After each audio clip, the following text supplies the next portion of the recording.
doesn't really deal in things. There are no things in the natural world divorced from their systems. Really quick syllabus.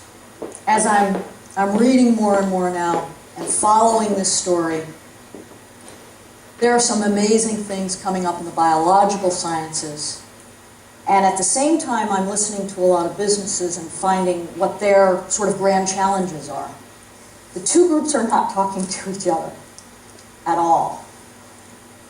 What in the world of biology might be helpful at this juncture to get us through this sort of evolutionary knothole that we're in? I'm going to try to go through 12 really quickly. Okay, one that's exciting to me is self-assembly. Now you've heard about this in terms of nanotechnology. Back to that shell. The shell is a self-assembling material. On the lower left there is a picture of mother of pearl forming out of seawater. It's a layered structure that's mineral and then polymer, and it makes it very, very tough. It's twice as tough as our high-tech ceramics. But what's really interesting, unlike our ceramics that are in kilns, it happens in seawater. It happens in and near the organism's body. People are starting, this is Sandia National Labs, a guy named Jeff Brinker has found a way to have a self-assembling coating process. Imagine being able to make ceramics at room temperature by simply dipping something into a liquid, lifting it out of the liquid and having evaporation force the molecules in the liquid together so that they jigsaw together in the same way as this crystallization works. Imagine making all of our hard materials that way. Imagine spraying the precursors to a PV cell, to a solar cell, onto a roof and having it self-assemble into a layered structure that harvests light. Here's an interesting one for the IT world. Biosilicon. This is a diatom, which is made of silicates. And so silicon, which we make right now, it's part of our carcinogenic problem in the manufacture of our chips. This is a biomineralization process that's now being mimicked. This is at UC Santa Barbara. Look at these diatoms. This is from Ernst Hankel's work. Imagine being able to, and again, it's a templated process and it solidifies out of a liquid process. Imagine being able to have that sort of structure coming out at room temperature. Imagine being able to make perfect lenses. On the left, this is a brittle star. It's covered with lenses that the people at Lucent Technologies have found have no distortion whatsoever. It's one of the most distortion-free lenses we know of, and there are many of them all over its entire body. What's interesting, again, is that it self-assembles. A woman named Joanna Eisenberg at Lucent is now learning to do this in a low-temperature process to create these sort of lenses. She's also looking at fiber optics. That's a sea sponge that has a fiber optic. Down at the very base of it, there's fiber optics that work better than ours, actually, to move light. But you can tie them in a knot. They're incredibly flexible. Here's another big idea, CO2 as a feedstock. A guy named Jeff Coates at Cornell said to himself, you know, plants do not see CO2 as the biggest poison of our time. We see it that way. Plants are busy making long chains of starches and glucose, right, out of CO2. He's found a catalyst, and he's found a way to take CO2 and make it into polycarbonates, biodegradable plastics out of CO2. How plant-like. Solar transformations. The most exciting one, there are people who are mimicking the energy harvesting device inside of purple bacterium, the people at ASU. Even more interesting lately, in the last couple of weeks, people have seen that there's an enzyme called a hydrogenase that's able to evolve hydrogen from proton and electrons and is able to take hydrogen up. Basically what's happening in a fuel cell, in the anode of a fuel cell, and in a reversible fuel cell. In our fuel cells, we do it with platinum. Life does it with a very, very common iron. And a team has now just been able to mimic that hydrogen juggling hydrogenase. That's very exciting for fuel cells, to be able to do that without platinum. Power of shape, here's a whale We've seen that the fins of this whale have tubercles on them, and those little bumps actually increase efficiency in, for instance, the edge of an airplane, increase efficiency by about 32%, which is an amazing fossil fuel savings if we were just to put that on the edge of a wing. Color without pigments. This peacock is creating color with shape. Light comes through, it bounces back off the layers. It's called thin film interference. Imagine being able to self-assemble products with the last few layers playing with light to create color. Imagine being able to create a shape on the outside of a surface so that it's self-cleaning with just water. That's what a leaf does. See that up-close picture? It's a ball of water, and those are dirt particles, and that's an up-close picture of a lotus leaf.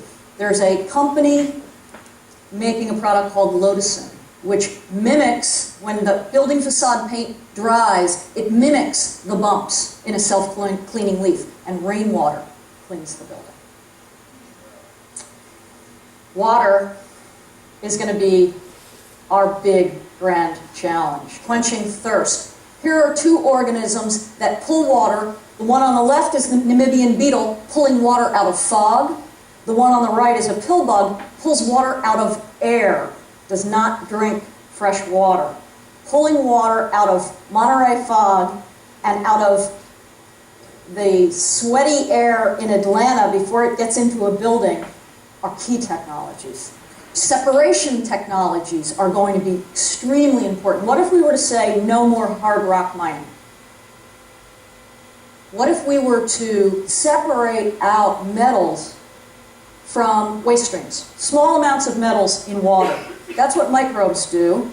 They chelate metals out of water. There's a company here in San Francisco called MR3 that is embedding mimics of the microbes' molecules on filters to mine waste streams.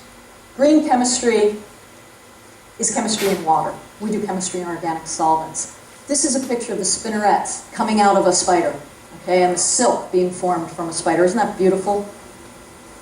Green chemistry is replacing our industrial chemistry with nature's recipe book.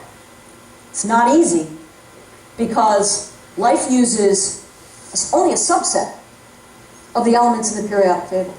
And we use all of them, even the toxic ones.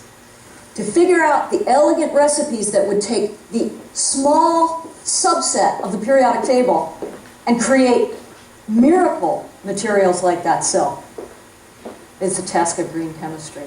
Timed degradation, packaging that is good until you don't want it to be good anymore and dissolves on cue.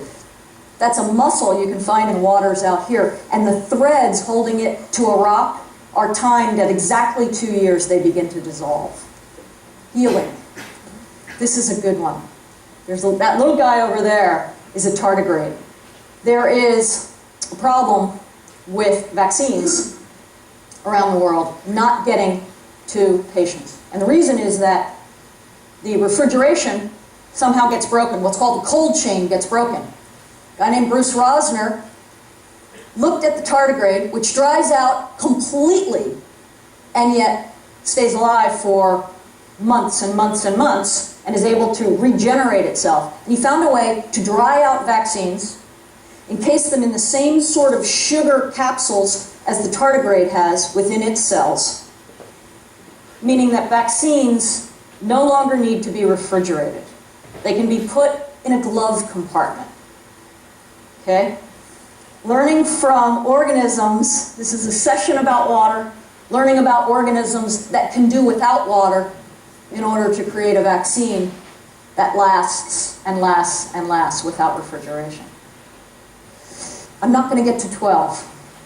Ted e limitat la 18-20 de minute și își depășise timpul. The most timpul. important thing, besides all of these adaptations, is the fact that these organisms have figured out a way to do the amazing things they do while taking care of the place that's going to take care of their offspring. Foarte important. When they're involved in foreplay, they're thinking about something very, very important, and that's having their genetic material remain 10,000 generations from now. And that means finding a way to do what they do without destroying the place that'll take care of their offspring. That's the biggest design challenge.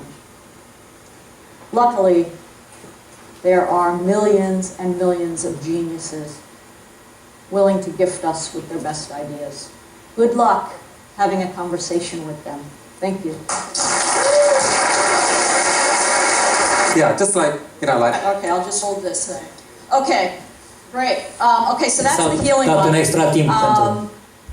Sensing and responding, feedback is a huge thing. This is a locust. There can be 80 million of them in a square kilometer, and yet they don't collide with one another. And yet we have 3.6 million car collisions a year. Right? There's a person at Newcastle who has figured out that it's a very large neuron, and she's actually figuring out how to make a collision avoidance circuitry based on this very large neuron in the locust. This is a huge and important one, number 11, and that's the growing fertility. That means, you know, net fertility farming. We should be growing fertility, and oh yes, we get food too, because we have to grow the capacity of this planet to create more and more opportunities for life. And really, that's what other organisms do as well. In ensemble, that's what whole ecosystems do. They create more and more opportunities for life. Our farming has done the opposite. So farming based on how a prairie builds soil, ranching based on how a native ungulate herd actually increases the health of the range, even wastewater treatment based on how a marsh not only cleans the water, but creates incredibly sparkling productivity. This is the simple design brief. I mean, it looks simple because the system over 3.8 billion years has worked this out. That is, those organisms that have not been able to figure out how to enhance or sweeten their places are not around to tell us about it. That's the 12th one. Life, and this is the secret trick. This is the magic trick. Life creates conditions conducive to life. It builds soil, it cleans air, it cleans water. It mixes the cocktail of gases that you and I need to live. And it does that in the middle of having great foreplay and meeting their needs. So it's not mutually exclusive.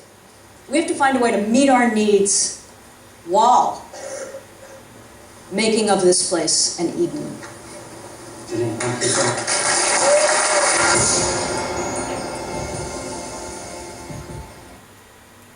Wow, nu?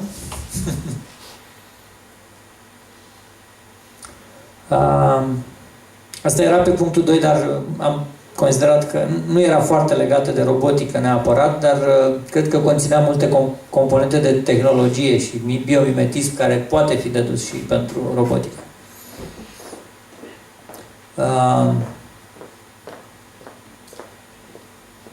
Câteva linkuri tot din zona asta. Între timp am pierdut conexiunile, asta nu s-a întâmplat.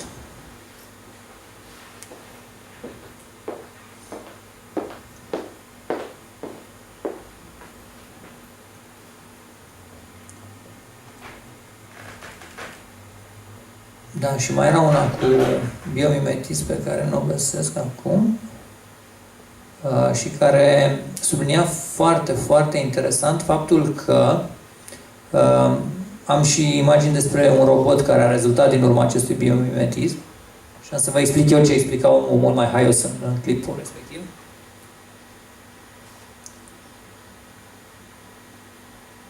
Acest robot nu vede, nu reacționează în niciun fel, este doar inteligență încorporată în corp.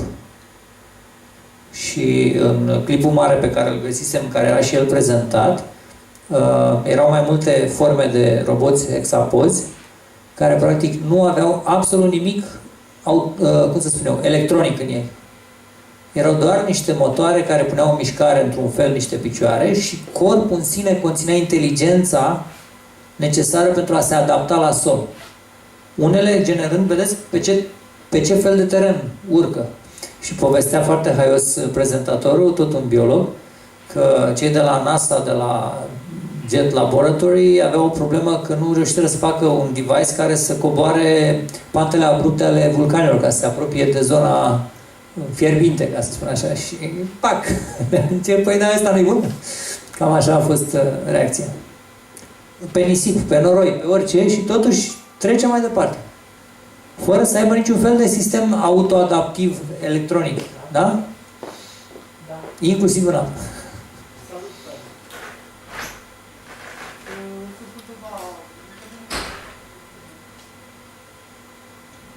Să le oprim pe astea care le-am pornit, că după aia ne mănâncă resursele.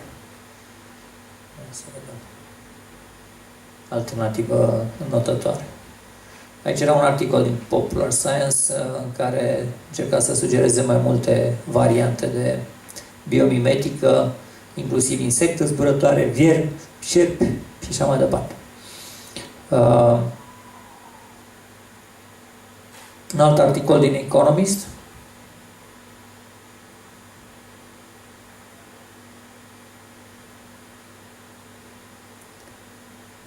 De minute. Mai am în baterie, așa că o să trebuie să fac niște mici ajustări de putere să economisim bateria.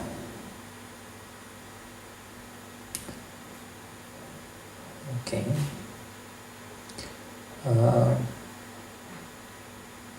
Există și robomuscă.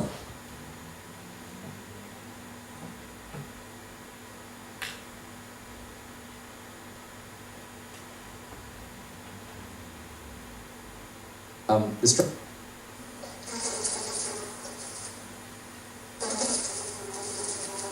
Evolved to become prolific flyers, able to perform aerial maneuvers that far surpassed these evolutionary wonders, with the world's first demonstration of an at-scale robotic insect